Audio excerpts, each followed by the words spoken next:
Okay, भजन संहिता 111 में हम लोग जाएंगे अभी। भजन संहिता 111, कुछ वचन मैं आपके लिए इसमें पढ़ना चाहता। वचन 1 में लिखा है, यहाँ की स्तुति करो, मैं सीधे लोगों की गोष्ठी में और मंडली में भी संपूर्ण मन से यहोवा का धन्यवाद करूंगा। आमीन। जो दूसरी बात हम इस पाठ से सीखेंगे, भजन संहिता उसका 111, उसका जो इस भाग से आज दूसरी बात हम सीखेंगे वो है, उसके महान कार्यों के लिए उसका धन्यवाद करें। उसके महान कार्यों के लिए उसका धन्यवाद करें। आप और मैं परमेश्वर को क्या दे सकते हैं सिवाय धन्यवाद के? सिवाय धन्यवाद के। जैसे मैंने कहा, हाल में मैं किसी से बात कर रहा था और उनके जीवन में बहुत बड़ी ट्रेजेडी हुई है। ट्रेजेडी मतलब परिवार में माँ बहुत ही सीरियस बीमार थी और परिवार के इवन उनकी वाइफ भी बहुत सीरियस बीमार थी और परिवार में उनके पिता भी बहुत सीरियस बीमार थे और वो याद कर रहे थे कि कैसे परमेश्वर ने मुझे, मेरे परिवार को बचाया है, कैसे मेरे परिवार को इस बीमारी से परमेश्वर ने आज़ाद किया है। वो स्मरण करके परमेश्वर का धन्यवाद कर रहे थे। प्रभु धन्यवाद तेरा कि कैसे तूने मेरी माँ को, कैसे मेरी पत्नी को, कैसे मेरे पिता को जो सीरियस बीमारी में थे, सीरियस तकलीफों में गुजर रहे थे, प्रभु आपने उन्हें बचाया है। और सचमुच आप और मैं परमेश्वर को क्या दे सकते हैं सिवाय धन्यवाद के। और यहाँ पर भजनकार कहता है कि उसके महान कार्यों के लिए उसका धन्यवाद करो। वचन 1 में लिखता है, सेकंड पैरा में, मंडली में संपूर्ण मन से यहोवा का धन्यवाद करो। तो आपको मुझे मंडली कहें तो आपकी और मेरी मंडली, ऑफ कोर्स एक चर्च भी एक मंडली हो सकता है और हमारा घर, हमारा छोटा सा परिवार भी एक हमारे लिए मंडली हो सकता है। क्यों ना परमेश्वर का हम धन्यवाद करें, क्योंकि धन्यवाद के सिवा आप और मैं परमेश्वर को और क्या दे सकते हैं? वो तो पूरी सृष्टि का मालिक है, उसको आप क्या देंगे? उसको मैं क्या दे सकता हूँ सिवाय धन्यवाद के? तो एक बात जो है आप और मैं कर सकते हैं, अपने परिवार के द्वारा भी परमेश्वर को क्या करें?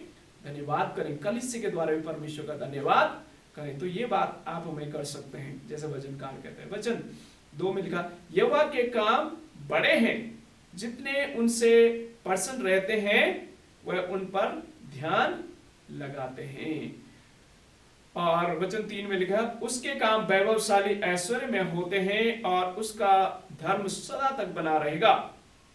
वचन 4 में लिखा है, उसने अपने आश्चर्य कर्मों का स्मरण कराया है, यहोवा अनुग्रहकारी और दयावंत है। दूसरी बात जो है, आप परमेश्वर के कामों पर ध्यान लगाएं और उस परमेश्वर का क्या करें?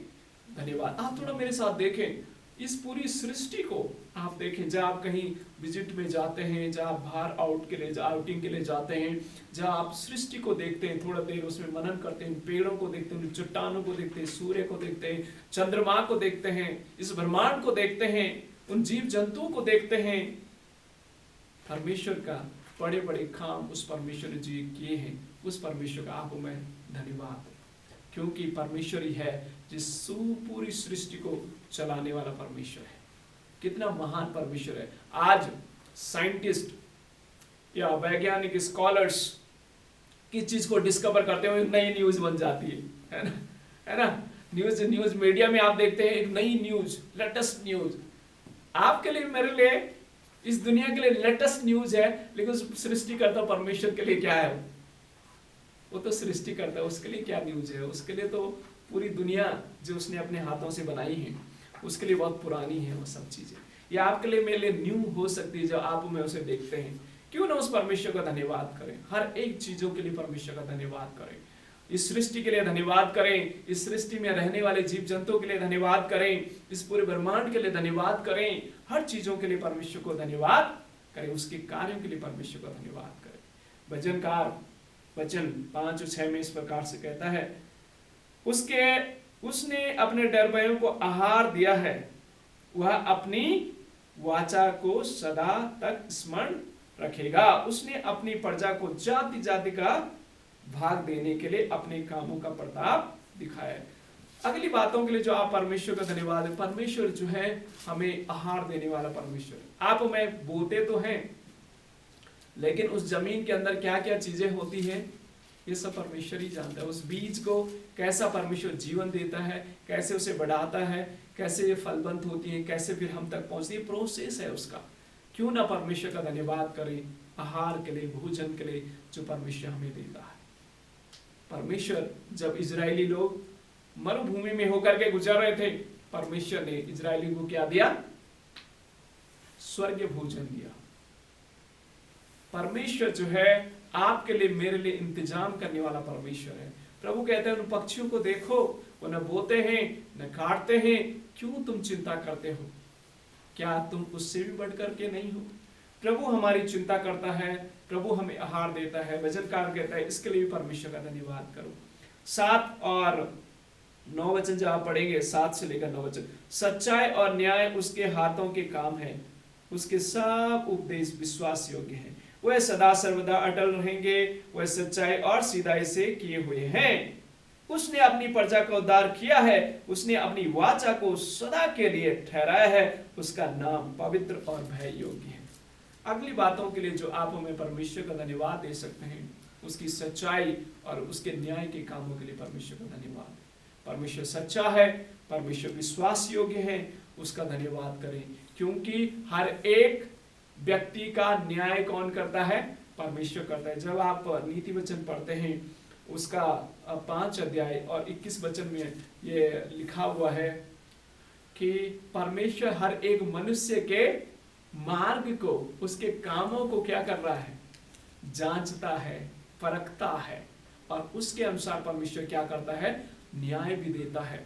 तो परमेश्वर सच्चा है, न्याय परमेश्वर है, जो करेगा परमेश्वर उनका न्याय करेगा। तो परमेश्वर का धन्यवाद करें इन सब चीजों के लिए। और वचनकार कहता है कि हमें परमेश्वर का धन्यवाद करने की आवश्यकता है। तो आप हमें अपने जीवन में प्रभु से मांग सकते हैं। वचन 10 में लिखा है, बुद्धि का मूल यहोवा का भय है, जितने उसकी आज्ञा को मानते हैं उनकी बुद्धि अच्छी होती है, उसकी स्तुति सदा बनी रहेगी। आमीन। तो परमेश्वर से क्यों ना हम बुद्धि परमेश्वर से मांगे, प्रभु मुझे धन्यवादी हृदय दे। धन्यवादी हृदय बहुत जरूरी है। धन्यवादी हृदय परमेश्वर से मांगे, प्रभु मुझे धन्यवादी हृदय दे। परमेश्वर से बुद्धि मांगे, और जब आप और मैं परमेश्वर से बुद्धि मांगेंगे, परमेश्वर हमें वो बुद्धि देगा। और हमारा हृदय अगर हमेशा धन्यवादी रहेगा तो प्रभु हमें आशीष भी देंगे, क्योंकि धन्यवाद के सिवा आप हमें परमेश्वर कुछ नहीं दे सकते हैं, क्योंकि धन्यवाद के योग्य सिर्फ और सिर्फ परमेश्वर है। ओके, तो दूसरी बात जो हमें सीख सकते हैं कि परमेश्वर के कार्यों के लिए और उसके उपकारों के लिए परमेश्वर को धन्यवाद है। इस भजन से आप हमें सीख सकते हैं, और भी अपने जीवन से आप रिलेट कर सकते हैं कि कैसे परमेश्वर ने भलाई आपके जीवन में की है। अपने पुराने जीवन को आप याद करें, जहाँ मुश्किलों में थे, परेशानियों में थे, परमेश्वर ने आपको वहां से बाहर निकाला, उसके लिए परमेश्वर को धन्यवाद करें। आप बीमारी में थे और परमेश्वर ने आपको उस बीमारी से बचाया, उसका धन्यवाद करें। आप आर्थिक तंगी में होकर के गुजर रहे थे, परमेश्वर ने आपको उससे बाहर निकाला, परमेश्वर को धन्यवाद करें। हजारों विषय हो सकते हैं जिससे आप परमेश्वर का धन्यवाद कर सकते हैं। ओके, अगली बात जो हम सीखने पाएंगे, तीसरा भाग जो बाइबल का पढ़ा गया, पहला थिस्सलुनीकियों उसका 4 अध्याय उसका 13 वचन से लेकर 5 अध्याय के 11 वचन तक, इसमें जो हमें तीसरी बात सीखने को मिलेगी वो है यीशु मसीह का आगमन। यीशु मसीह का आगमन, the coming of the lord, the coming of the lord, यीशु मसीह का आगमन। जब वचन 16 और 17 आप पढ़ेंगे, जिसमें आपके लिए पढ़ना चाहता हूं, 16 में इस प्रकार से लिखा है, क्योंकि प्रभु आप ही स्वर्ग से उतरेगा, उस समय ललकार और प्रधान दूतों का शब्द सुनाई देगा, और परमेश्वर की तुरही फूंकी जाएगी, और जो मसीह में मरे हैं वे पहले जी उठेंगे। 17 वचन में इस प्रकार से लिखा है, तब हम जो जीवित और बचे रहेंगे उनके साथ बादलों पर उठा लिए जाएंगे कि हवा में प्रभु से मिले, और इस रीति से हम सदा प्रभु के साथ रहेंगे। आमीन। जो तीसरी बात मैंने कहा, यीशु मसीह का आगमन, यीशु मसीह स्वर्ग से आएगा, ये 100% श्योर है। प्रभु यीशु मसीह संसार में आएगा और हमें अपने साथ लेके जाएगा। और जब आप मत्ती उसका 24 अध्याय और उसका 35 वचन पढ़ते हैं, उसमें लिखा हुआ है कि आकाश और पृथ्वी तो टल जाएगी, लेकिन परमेश्वर का वचन कभी नहीं टलेगा। जब परमेश्वर ने कहा वो आएगा, हमें अपने साथ लेके जाएगा, तो उसका वचन क्या है? कभी ना टलने वाला, वचन है। आकाश और पृथ्वी टल सकती है लेकिन परमेश्वर का वचन कभी नहीं टलेगा। तो प्रभु आएगा और हमें अपने साथ लेके जाएगा। तो अगर परमेश्वर आएगा हमें अपने साथ लेके जाएगा तो आपको मुझे तैयारी भी करनी है और सावधानी भी बरतनी है। वचन 5 अध्याय उसके 1 वचन से लेकर जब आप 5 तक पढ़ेंगे तो लिखा हे भाइयों, इसका प्रयोजन नहीं कि समय और कालों के विषय में तुम्हारे पास कुछ लिखा जाए, क्योंकि तुम आप ठीक जानते हो कि जैसे रात को चोर आता है वैसे ही प्रभु का दिन भी आएगा। वचन 3 में लिखा है, जब लोग कहते होंगे कुशल है, कुछ भी भय नहीं, तो उन पर एकाएक विनाश आ पड़ेगा, जिस प्रकार गर्भवती पर पीड़ा, और वह किसी रीति से न बचेंगे। पर हे भाइयों, तुम जो अंधकार में नहीं हो कि वह दिन तुम पर चोर के समान आ पड़े, क्योंकि तुम सब ज्योति के संतान और दिन के संतान हो। हम न रात के हैं न अंधकार के हैं, इसलिए एक दूसरे को तो जो दूसरी बात आप में सीख सकते हैं कि प्रभु आएगा, ये निश्चित है। और दूसरी बात, आपको मुझे क्या करना पड़ेगा, सावधानी बरतनी पड़ेगी, क्योंकि इस वचन में इस प्रकार से प्रेरित पौलुस थिस्सलुनीकियों की कलीसिया को उत्साहित करता है, कहता है कि सावधान रहो। चोर कभी नहीं बताता कि मैं आ रहा हूं, कभी नहीं बताता कि मैं आ रहा हूं, इसलिए आपको सावधानी बरतने की आवश्यकता है।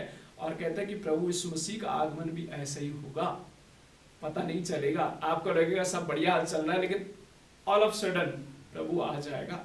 तो अगर प्रभु आएगा तो आपको मुझे क्या करने की आवश्यकता है, वही पौलुस सिखाता है। वचन 6 से लेकर 9 तक कहता है, इसलिए तुम एक दूसरे के सामने के समान सोते ना रहें, पर जागते और सावधान रहें। आपको मुझे आत्मिक रीति से जागृत होने की आवश्यकता है। परमेश्वर के वचन को पढ़ें, उपवास में समय व्यतीत करें, और आप प्रार्थना में समय व्यतीत करें, प्रभु में बढ़ने के लिए समय व्यतीत करें, क्योंकि कब परमेश्वर आ जाएगा आपको मुझे पता भी नहीं चलेगा। यानी हमें जागने के लिए, ये जागने फिजिकली जागने के लिए नहीं कह रहे हैं, आत्मिक रीति से हमें जागने की आवश्यकता है। अगर फिजिकली आप जागते रहेंगे तो कुछ समय के बाद मर जाएंगे फिर, है ना। लेकिन आत्मिक रीति से जागृत होने के लिए हमें सावधानी पौलुस के द्वारा बताया जा रहा है कि आत्मिक रीति से जागो, क्योंकि जागना, आत्मिक रीति से जागने का मतलब है प्रार्थना में हमेशा एक डिसिप्लिन बना के रखो, उपवास में, परमेश्वर के वचन में, क्योंकि झूठे शिक्षक फैल रहे हैं, माता परमेश्वर वाले हैं, यहोवा विटनेस वाले, बहुत सारे ऐसे गलत गलत शिक्षक फैल रहे हैं, और छोटे मोटे विश्वासी भाई बहनों को कलीसिया से भटका करके शैतान के घर लेके जा रहे हैं। इसलिए हमें सावधानी बरतने की आवश्यकता है। वचन 7 में लिखा, क्योंकि जो सोते हैं वह रात ही को सोते हैं, और जो मतवाले होते हैं वह रात को ही मतवाले होते हैं। पर हम जो दिन के हैं, विश्वास और प्रेम की झिलम पहनकर और उद्धार की आशा का टोप पहनकर सावधान रहें। तो यहाँ पर जवाब है उसका कि कैसे आप में इस मसीह के आगमन के लिए तैयार रहेंगे। पहली बात कहता है विश्वास। आपका विश्वास किस पे रखना है, परमेश्वर पर अपना विश्वास रखें, प्रेम परमेश्वर से करें। वो झिलम हमें क्या करती है, सुरक्षित रखती है। आर्मी के सैनिक उस झिलम को पहनते ताकि यहाँ से जब तीर लगे तो आपको झिलम प्रोटेक्ट करे। उसी प्रकार से जब आपको गलत शिक्षा लोग दें, गलत दिशा आपको लोग बताएं, गलत राह में आपको लेके जाएं, तो आप परमेश्वर पर आपका विश्वास, उसके वचन पर आपका जो विश्वास है, परमेश्वर से जो आपका प्रेम है, वो झिलम आपको प्रोटेक्ट कर पाएगी और आपको वो राह से भटका नहीं पाएंगे, और आप परमेश्वर के साथ रहने पाएंगे, और प्रभु आएगा आपको अपने साथ लेके जाएगा। वचन 9 में लिखा है, क्योंकि परमेश्वर ने हमें क्रोध के लिए नहीं परंतु इसलिए ठहराया है कि हम अपने प्रभु यीशु मसीह के द्वारा उद्धार प्राप्त करें। आमीन। परमेश्वर हम सबको बचाना चाहता है प्रियो, किसी को विनाश नहीं करना चाहता है, हर एक को परमेश्वर बचाना चाहता है। लेकिन ये आपके लिए, मेरे लिए है कि क्या आप हमें उस पर विश्वास करेंगे, क्या आप हमें सावधानी बरतेंगे, क्या आप में सावधान रहेंगे, आत्मिक रीति में जागते रहेंगे, प्रार्थना में बने रहेंगे।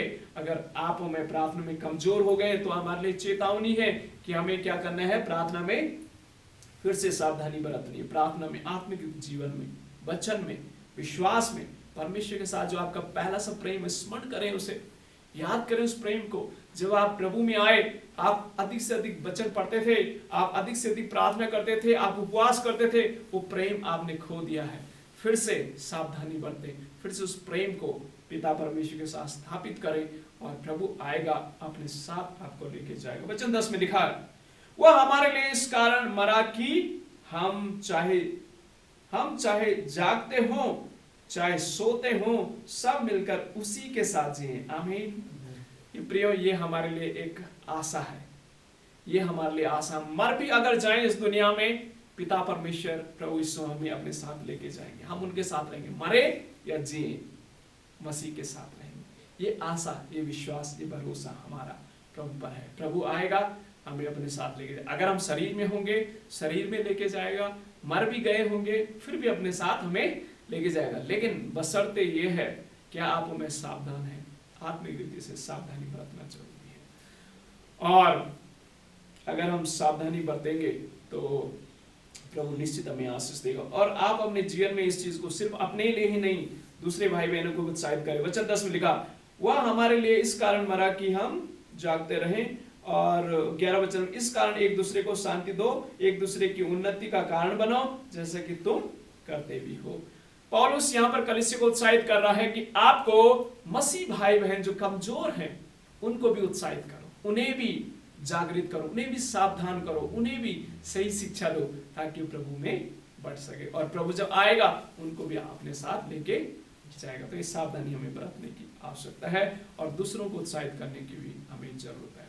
ओके, लास्ट अंतिम बात कह करके मैं जस्ट समाप्त करना चाहता हूं। अगला जो हमने चौथा बाइबल का पाठ हमने सुसमाचार से पढ़ा। सुसमाचार का पाठ उसका 24 अध्याय, मत्ती उसका 24 अध्याय, उसके 42 से लेकर 51 पद तक। और इस भाग से हमें जो लास्ट और अंतिम बात सीखने को मिलती है वो है यीशु मसीह के आगमन के लिए तैयार रहें। यीशु मसीह के आगमन के लिए तैयार रहें। ओके, कुछ वचन मैं आपके लिए पढ़ूंगा। 42 वचन में इस प्रकार से लिखा, इसलिए जागते रहो, इसलिए जागते रहो। ओके, एंड देन दूसरी बात 44 वचन में लिखा, इसलिए तुम तैयार रहो, इसलिए तुम तैयार रहो। और 45 वचन में लिखा, वह विश्वास योग्य और बुद्धिमान दास कौन है, जिसे स्वामी ने अपने नौकर चाकरों पर सरदार ठहराया कि समय पर उन्हें भोजन दे। धन्य वह दास जिसे उसका स्वामी आकर ऐसा ही करता पाए। वचन 47 में लिखा है, मैं तुमसे सच कहता हूं कि वह उसे अपने सारी संपत्ति का अधिकारी ठहराएगा। ओके, जो लास्ट और अंतिम बात आप मैं सीख सकते हैं कि यीशु मसीह के आगमन के लिए क्या रहने की जरूरत है, तैयार है। पहले वचन में 42 में लिखा है हमें क्या करना है, जागते रहना है, तैयार रहना है 44 वचन में। और 46 से जब 45 से 46 आप पढ़ोगे तो विश्वास योग्य रहना और बुद्धिमान हमें होना है। जागते रहने का क्या है, वो सिंपल सी बात है, जैसे मैंने आपको पहले ही बताया, आत्मिक रीति से हमें जागने की आवश्यकता है। वचन में क्या रहें, पढ़ते रहें, प्रार्थना में और विश्वास में जागते रहें, तैयार रहें। उन 10 कुंवारियों के समान जब आप इसी के 24 अध्याय के 25 अध्याय में प्रवेश करोगे तो वहां पर 10 कुंवारियों का उदाहरण दिया गया ना। उन्होंने मसाले अपने साथ लेके गई थी, लेकिन 5 ने सोचा चलो अभी दूल्हा आया नहीं है, सो जाते हैं, 5 वहीं रह गए और 5 दूल्हे के पास चली गई। तो जागते रहना का मतलब क्या है, तैयार भी रहना, जागते। आत्मा में हमें तैयार रहने की आवश्यकता है। आत्मा में हमें वो तेल जो है वो आत्मा है, और वो जो मसाले हैं वो हमारा फिजिकल जीवन है। हमारे आत्मिक जीवन में भी हमें जीवित रहना, जागते रहना बहुत जरूरी है। और साथ ही विश्वास योग्य और बुद्धिमान बने। विश्वास योग्य क्या है, प्रभु ने हम सबों को जिम्मेवारी दी। यहाँ पर एक उदाहरण है, दुष्ट दास और विश्वास योग्य दास। यानी स्वामी, वो स्वामी प्रभु मसीह है, उसने हमें बुलाया है, हमें एक काम दिया है, उसका सुसमाचार का प्रचार करो, उसकी गवाही दो और लोगों को सही राह में लेके जाओ। ये उसने एक काम हमें सौंपा है। जब आएगा क्या वो हमें ऐसा ही करता पाएगा? अगर नहीं तो वो हमें क्या करेगा, लिखा है उस दास का क्या करेगा, दंड उस दास को मिल जाएगा। वो अविश्वासी दास, दुष्ट दास को क्या करेगा, लिखा है दुष्ट दास का अंत क्या होगा, लिखा है 51 वचन, तब वह उसे भारी ताड़ना देगा और उसका भाग कपटियों के साथ ठहराएगा, वहां रोना और दांत पीसना होगा। प्रभु यीशु मसीह जब आएगा तो हर एक का न्याय करेगा। जिसको उसने जो जिम्मेवारी दी है, अगर उस काम में विश्वास योग्य नहीं रहा तो उसका अंत नरक की कुंड में होगा।